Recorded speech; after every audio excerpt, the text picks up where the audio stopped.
Doing well. How are you? I'm doing awesome, man. Awesome. Today's the day I can't be stopped. That's right. That's what I try to say every day. Although sometimes the powers that be have their way with me. No, I know what you mean. And I try to, every day I start my day, I always, try to give myself some affirmations. Yeah, And man. today I am unstoppable. So Heck yeah. I love it. I love it. Where you at in the world? I'm in California. Okay. Where you Great. New Orleans. New Orleans. Yeah. How did you end up moving your way or working your way to New Orleans? I was, let's see here. I just graduated college and I was thinking about, really wanting to try to go in and, really try to do this music thing. And I was thinking about New York or Nashville or LA. And New Orleans wasn't necessarily on my radar at the time, but a friend of my girlfriend's needed some roommates, and we actually came down and checked the place out. And I just really realized what a thick musically cultural place this is, and just like amazing in just all the ways that I think I needed to be fed, And so made my way down here, started working for the gas company and started playing little gigs here and there. And here we are. It's amazing. That's awesome, man. It's such a beautiful place, Yeah, absolutely. Yeah. And it's almost as if it's not part of the United States. Big time. Yeah, it really is. It feels very European, Yeah. Big time, for sure. Nice. Well, let's talk about this new album, David Shaw.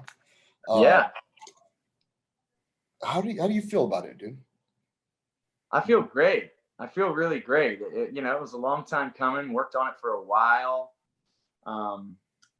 It feels like just a big birthing. It just feels like this has been inside of me for a while. It was something that needed to come out. I had always felt like I was going to do a solo project at some point. Never knew really when that was going to happen. And band was we were going to tour for a little bit and then take some time off, and then COVID hit, and so that kind of put a little bit of a wrench in things, but I will say a little bit of the silver lining of that the whole thing for me was that it was, it gave me some time to kind of like focus in on some of the things that I needed to focus in, pertaining to this album. So that was, and I want to speak, I don't want to speak too loud, on like the silver lining portion of it, because I know COVID was extremely tough for a lot of people, you know what I'm saying? So I want to be very sensitive to that. But yeah, I mean, the album, it's a big piece of my heart. It's got a lot of different vibes on it. I was doing a lot of exploring, with my songwriting, various, ways I wanted to produce the songs. So yeah, it's just I don't know, it's an exploration.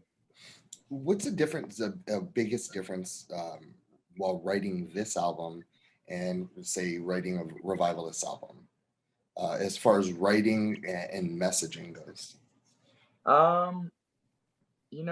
As far as like the message, I think it's just because a lot of the songs come from me, for the Revivalists. So in terms of the message, it's similar, I think, just because it's just like my heart, it's just like this is me. I can only be me. But in terms of like the process, I will say it was, most of the decision making was on me with this project, and I'm not really a authoritarian type leader. It's just not the way it's not really who I am. You know what I'm saying? I'm very collaborative, and I think I'm at my best when I'm collaborative. So, but nonetheless, all the decisions had to be made by me at the end of the day. You know what I'm saying? Because that's just how these kind of projects go. But so that was one of the main differences. So it's very much, like just me in the studio going, let's do this, let's do that. What do you think about this? What do you think about that? How do we want to build this chorus? And so it was very focused in that respect. What was one of what was the main choice or reason that you decided I want to explore this solo album project? I just wanted to see if I could do it, and I wanted to grow in a certain kind of way that that like a band culture doesn't necessarily foster. I think that, you know, when you do things on your own, you kind of build up different strengths, you know, because with the band, I have a lot of things to lean on, and that's amazing. And that's been, you know, a huge part of my success. You know what I'm saying? So I'm very grateful for all that, you know, and they're my bros, you know, but I think it was just like, I knew that there was something inside of me that just wasn't going away. And I didn't want to look back when I was like, you know, kind of too old to do it and go, why didn't you do that, Dave? You know, like, Yeah. you could have done that, you know, like, so, you know, I think I'm just like I'm trying to do this in the right way. And I'm trying to be respectful to myself and to my other project. You know what I'm saying? So, and I think it's working out. It's feeling good. It's a COVID, like I said, put a little bit of a damper on things, just because now I'm having to kind of juggle the two in the same year, which I wasn't going to do that. You know what I'm saying? It was going to be like, we were going to tour for a bit and then take a year off, and I was going to do this. But now we're, you know, kind of in this back and forth kind of situation, which is fine. You gotta roll with the punches, and you gotta take things as they come. And so, yeah. My favorite song, I have two favorite songs on this album. Without a doubt, it's Heavy Soul. That's my number one. There's something about that connects with me, and I'm not sure if it's your voice, or it's sort of uplifting as well. Yeah. What is that song about?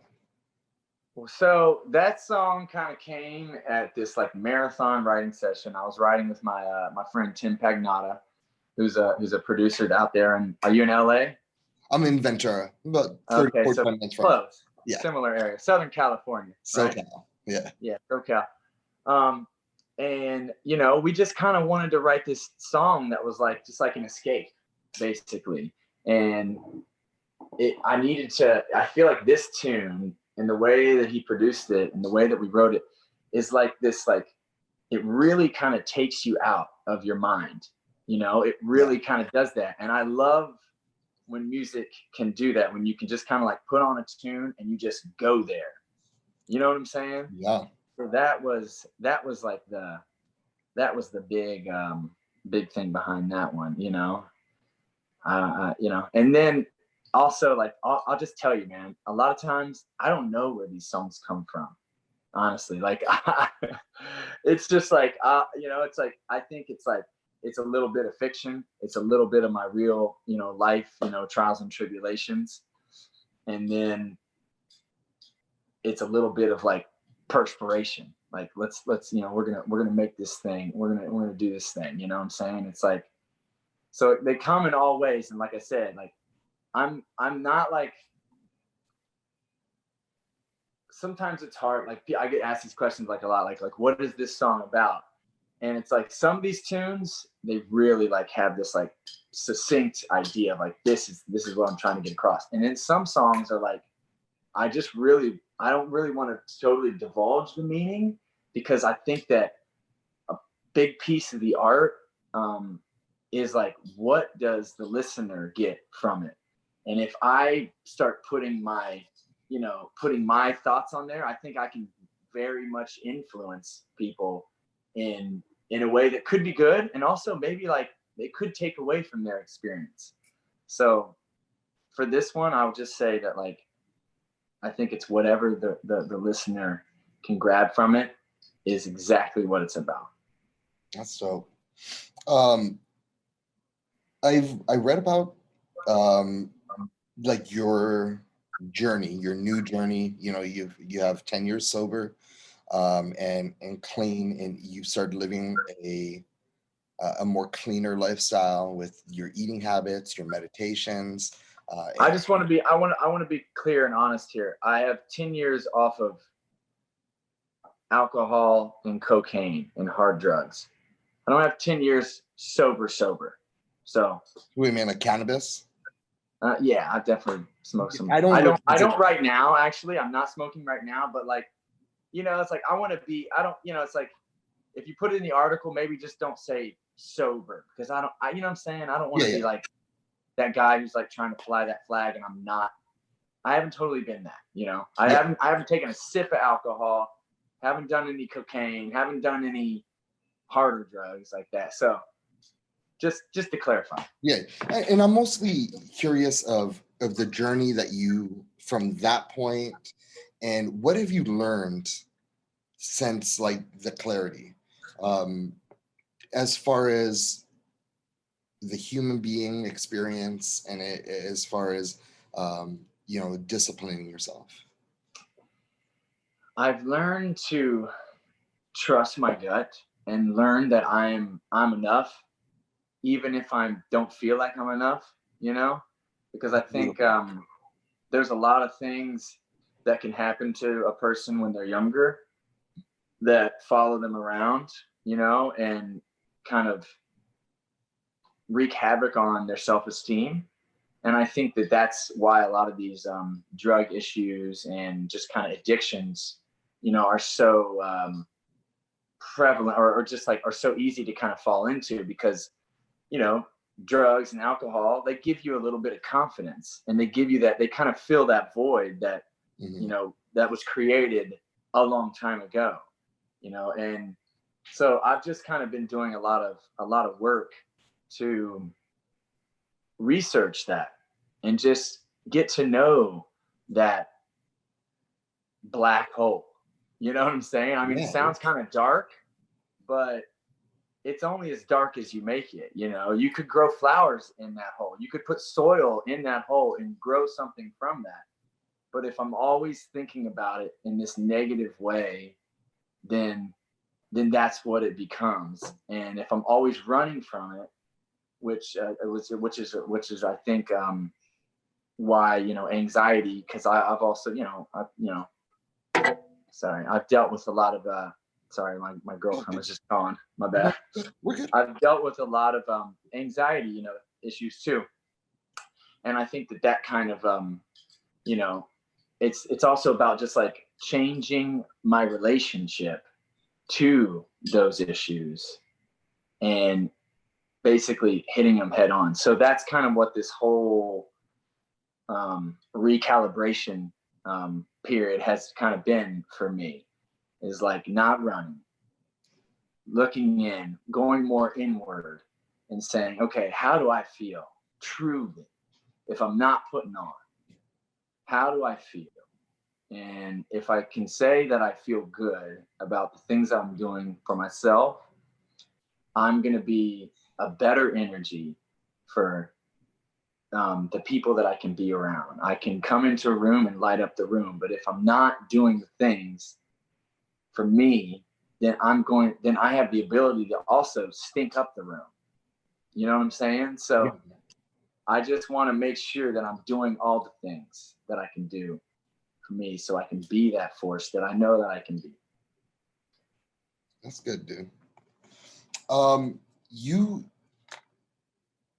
You also have, and I want to put this in because we have, we distribute our albums in Cleveland.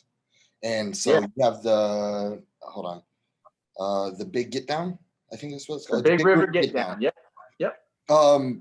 That when I see something like that and see that you're going home and you're taking care of your hometown, that so like, I fucking love that. I love that loyalty and that like I remember my hometown type thing. Talk me through that. Like, what made you want to start this, and why does it keep on going? So I started doing so we played this festival in Fredericton, Canada, called the Harvest Blues Fest, and I realized that the city was very similar to my hometown, and this festival there has really reinvigorated the city and brought just like so much business and just so much life and just so much, just like, I mean, it really has like completely changed the city. Like I was talking to when we first started coming there, playing the festival, I was talking to the guy who started it, and he was just like, this has changed the city completely. And I was like, okay, boom, lightning. You know, this city's already similar to my hometown. That my hometown was kind of a place where like you'd grow up, you'd be like, all right, I'm getting out of here, because there wasn't that much. To do. There was really not much work. I mean, like all the factories were kind of gone. It was really kind of just like one of these towns that like had its heyday and was now kind of going down slowly. So I was like, all right, well, what can we do here? You know, because there's good people here. You know, my family's still here. Got a lot of friends still here. You know, and so we went and played a show at the river. I think we played under a parking garage, and I talked with my boy Adam Helms, who has helped me do the festival since its inception. And I was just basically like, yo, you know, let's do a festival here. I think the city kind of can totally support it. I think it will be amazing for the people to kind of like pride themselves upon and just like see that there's something going on here. And it's not just a place where you grow up and you leave, you know? And so we've done it for 6 or 7 years. We had to skip this year because of COVID, but I think next year will be the 7th year. You're not doing it in September? We're not doing it in September. Okay. No. So maybe that was something I didn't, because I was looking for it and I couldn't really find it. And I thought I saw September 4th. So yeah, we did it. We usually do it in September. So that was probably the previous year. But yeah, and I mean, it's crazy how many new shops have popped up around the venue, which is called River's Edge. I mean, it's wild. The downtown now, like you go down there during the day, and the town there's like people downtown, and there's a buzz. There's new shops. There's new little just like places popping up every day, and you know, I mean, the mayor came out to one of the shows one year, like the 4th year or 5th year, I can't remember, and gave me the key to the city because they were just like, this is working. Like they really realized it, you know, and like I realized it too. Are you really have a key to the city? What's up? Do you have one at your house, like key to the city? I do. I actually have it right here. No shit. Let me see what it looks like. Yeah, I have it right here. They named me the mayor of the city for the day. Damn. Jamilton too, huh? Jamilton, exactly. So yeah, it's been really good. It's been really fulfilling, you know, in a lot of ways. Every time I go back there, I get to, you know, see my family and like all the kids I went to high school with and see how they're doing and just catch up with them. So it's really good. How far away from Hamilton is Cleveland? 4 hours. 4 hours? Okay. Yep. Yeah, I'm headed to next week. We're filming for No Cover a pilot. Dude. At Dante's. Have you ever heard of Dante's restaurant? Dante's. It's like that in Columbus? That's in Cleveland? Well, he has 4 of them. He's like a Michelin chef. Does he have one in Columbus, Ohio, too? He does. Dude, yeah, because I spent like 6 or 7 years in Columbus as well in college. So I definitely know about Dante's in Columbus. So it's a pretty cool idea. So what we're doing is we're having musicians come to his place, and the musicians cook a road meal that they cook. Oh, sick. I love that. And then Dante creates a 4-star or 4-course meal for the artist to take back and to be able to cook for his bandmates on the bus. That's awesome. Yeah. Love that. It's pretty fun. It's dope, dude. Thank you. Appreciate you. Yeah. Okay. I'm gonna split this up. I have 2 funny questions that we put throughout our magazine. Okay. And then I have like 2 serious questions. Right, I have 5 left. All right, we'll make it pretty fast. Cool. If you had a fantasy concert, we're gonna make a fantasy concert like a poster to put in the back of the magazine. What would your fantasy lineup be? Living or have passed on? My fantasy lineup. Okay. How many artists? You only have 4 artists 4 artists on the bill. All right. David Bowie. Oh yeah, without a doubt. Stevie Wonder. Oh.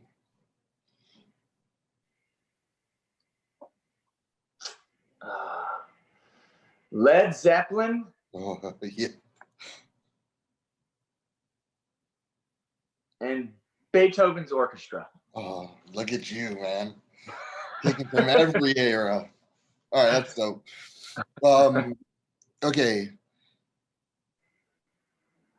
It's a battle between 300 Spartans and 3 million 12-year-olds. Who wins? The 12-year-olds. Absolutely. You don't think the 300 Spartans can, after a while, they get tired? So 12 million, 3 million 12-year-olds? Yes. I just feel like they would just be like ants and just smother. Yeah. I just get this picture of like ants just like coming on top and just all their weight just, they wouldn't even have to fight. I don't think it would just be a Smothering. A smother situation. All right.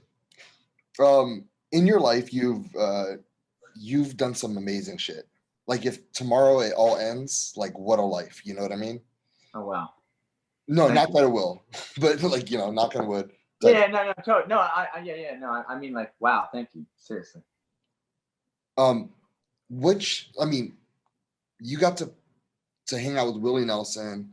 You were on stage with the Stones. I mean, out of all these wonderful things that you've done, what is the one that just burns in your heart still that you look back on it and say, ah, oh, that moment?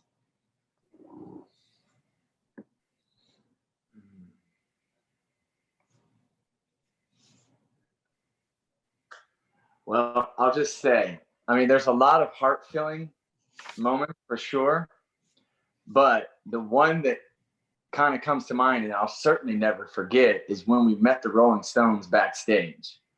We met the whole band, and they're coming in. We're like doing a picture with them, and they're kind of lining up, and Mick comes and stands right next to me, and Charlie Watts comes in too.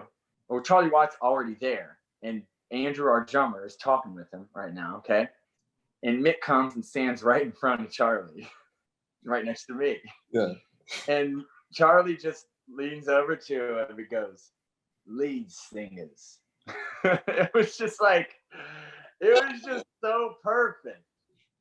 It was just so perfect, and just like, you just like got like, you could feel the love, but you could just feel the realness. You know what I'm saying? And Yeah. that was like a moment of just like, it gives me chills to think about it, because like, you just know that these guys have gone through every possible thing that they could possibly go through, you know, and are still a band and are still doing it. So that was a really big moment for me to just like realize that, like, yeah, they're here. They are, you know, and so are we. But like, and it was just a really like, man, you know, like they got their shit too. You know what I'm saying? It's like, it was just like a good affirmation or something, you know? So same type of question, but for your parents. For my what? Sorry.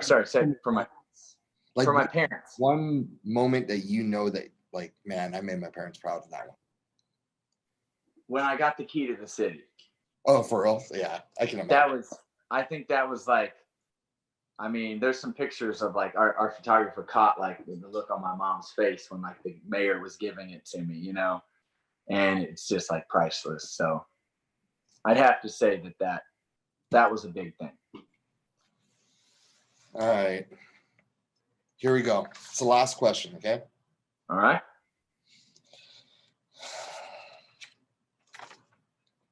Steve Irwin, Bob Ross, and Mr. Rogers all end up in the Infinity War universe. Can they convince Thanos to not follow through with the snap? Can they convince Thanos to not follow through with the what? The snap? Oh, that's what. Yeah, because he turns it. Okay, yeah.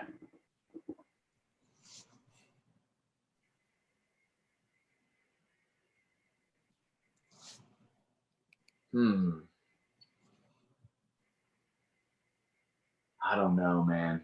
That guy's pretty wretched. Yeah, he killed his daughter. He's pretty wretched. I think if he's gonna do that, I don't know if there's any.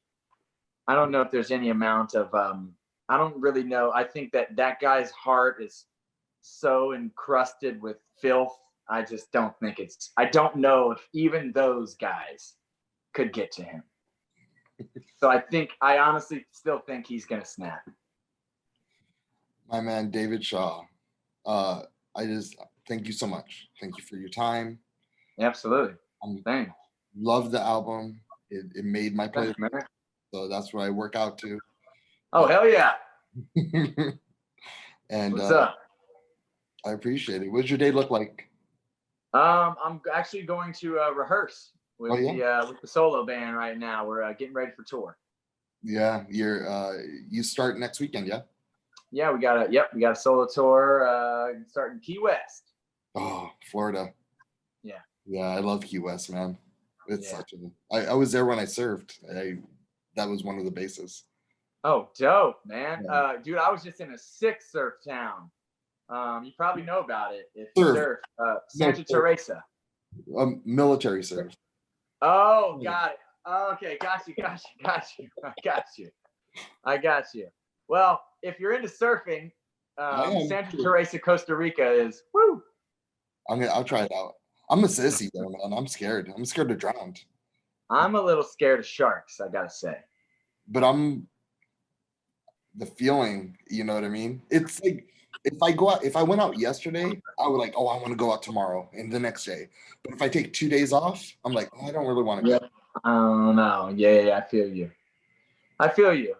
Yeah, you kind of got to get in that wave and stay in that wave, you know? Yeah. It's a bit like that. Hey, man, be safe. Good luck with the new album. Good luck with the new tour. Appreciate it, man. I'm happy to talk to you. Thank you so much. Absolutely. Same. Great chat. Good chat. Have a good one. Have a great day, brother. You too, bud.